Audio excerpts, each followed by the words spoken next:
Hey everybody, this is a story of a Hammond M3 organ that I found down the street from my house, moments away from being destroyed by the garbage man. And I took it home, and it weighs a whole lot, very, very heavy, but it's worth it. But I got it home, and I plugged it in, and it didn't work, which is very common for these organs apparently because they need to be oiled, and it's common for them to not be oiled, and then after no one's played it for a couple years, a couple decades, then people just kind of want it out of their house. But it's restorable, and it's actually not all that hard. So at least it wasn't in my case. It might be in yours. But so this is a couple videos, and this is how I got mine running again. Hopefully it helps you. So after a couple days, I got the motor running. Look at this thing. I got the motor running, but when I turn it on, it stops. So I gotta try to fix that next. So there's two switches. One initiates it, and one keeps it going. And so this is right here. This is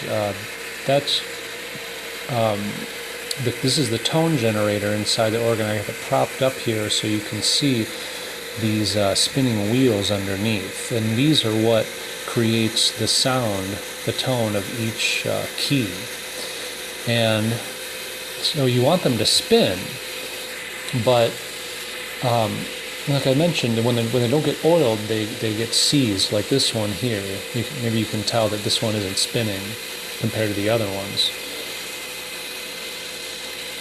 And I think I found maybe about a dozen of them that weren't spinning, but they were actually pretty easy to get moving again.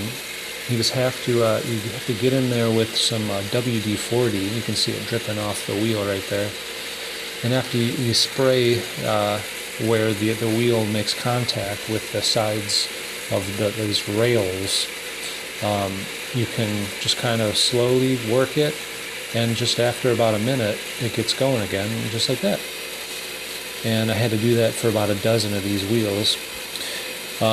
But that was the easy part. The more difficult part was getting these wheels to getting any of them to spin, getting the motors running at all. And in my case, the motors were good, but they were it was so seized that they weren't. I couldn't get it to initiate. And that's why I was so excited in that first clip, because I finally, after a couple days, I got it running. So this is the motor. This is one of the motors right here, and this is where I oiled it here and here, and then right behind that disc right there. And just like wherever you see it make contact with that pole. And then this is the other motor.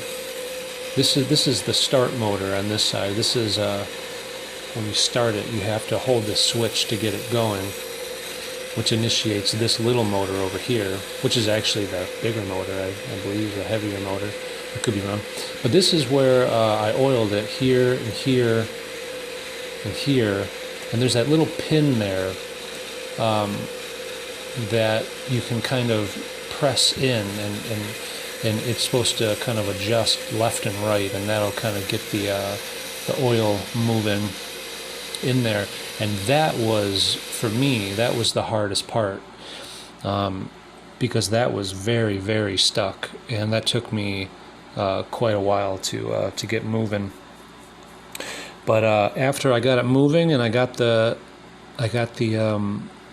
gears spinning, then, like I showed you, I propped up the tone generator and got under there with some WD-40 and got it going. So hopefully, I hope this helps you get your organ running too, because it sounds great. And these things are they're a work of art, mechanical art. It's not like the garbage that people are producing these days. So keep them alive. Okay, good luck.